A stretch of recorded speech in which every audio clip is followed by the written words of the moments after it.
Is faith the enemy of science? Let's begin with a fictional story.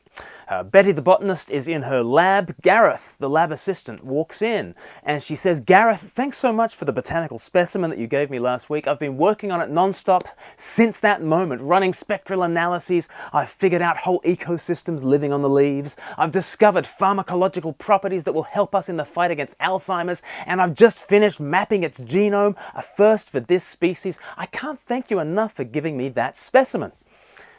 "Specimen," says Gareth. "It was February the 14th. Valentine's Day. It was a long-stemmed rose, Betty. Do you understand what I gave to you?" Do you understand the words that are coming out of my mouth? Does Betty get it? Does Betty understand the rose? Well, from one perspective, she understands it better than anyone else on the planet. From another perspective, she really doesn't get it.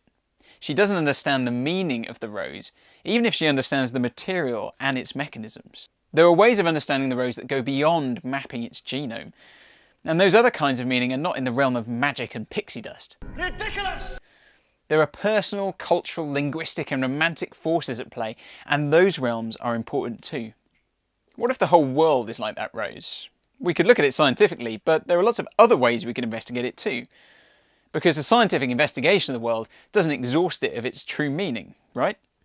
Unless you want to be like Betty, saying, "I understand the rose fully because I've mapped its genome."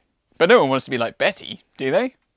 There is no conflict between faith and science. There is a conflict between faith and philosophical materialism, but science itself is not the cause of the battle. Faith and science are friends. Oh, friend! Oh, new friend! Oh, friend! Please be my friend! Oh, friend! They're not in conflict. Science tells us about matter and mechanisms. Faith tells us about the maker and his meaning. But we don't have to choose between mechanisms and meaning any more than we have to choose between the rose as a specimen and the rose as a love gift. Actually, faith supports science. Christians love science. Yes, science! In fact, modern science arose in the Christian West for very good reason.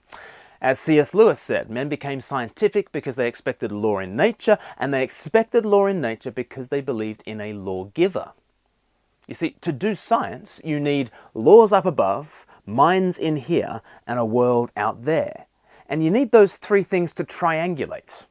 How astonishing that they do. It's incredible that this couple of pounds of grey matter can investigate this backwater of the Milky Way galaxy and project upwards to discern laws of the cosmos that hold here and on the far side of the universe. The fact that science works is a miracle. That's what Einstein said. He said the eternal mystery of the world is its comprehensibility. The fact that it is comprehensible is a miracle. But what explains the miracle? John 1 says there is a word above, beyond, before and behind the universe. It's the Greek word logos. It's where we get biology and pharmacology. It's the logic of the cosmos. But this logos, this word, is a person who made a world of order and who entered a world of order so that we might see his glory. The reason behind the universe enters the universe and can be grasped by human minds. How come our world operates according to rationally ordered laws? The Bible says it's been made by a prior logic.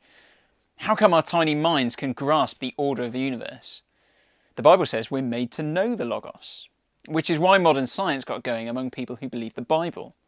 The ancient Greeks believed in minds in here and laws up above, but they didn't so much believe in going out into the world to investigate. Aristotle famously reasoned that men had more teeth than women and that flies had 4 legs.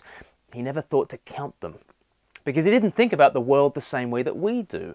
He thought that, well, our senses mislead us, and so actually Greek culture produced incredible philosophers and mathematicians, but not scientists. At the same time, ancient Chinese culture believed in minds in here and a world out there, but not so much in laws up above. So they created incredible technology, the printing press, spectacles, gunpowder, incredible technology, but not world-mapping science. Modern science emerged in a culture that believed the Bible, because Christianity gives you the ingredients you need to make it work. Next week, we'll show how science supports faith. But this week, we begin with the basics. Faith is not the enemy of science. Friend, good. Friend, good.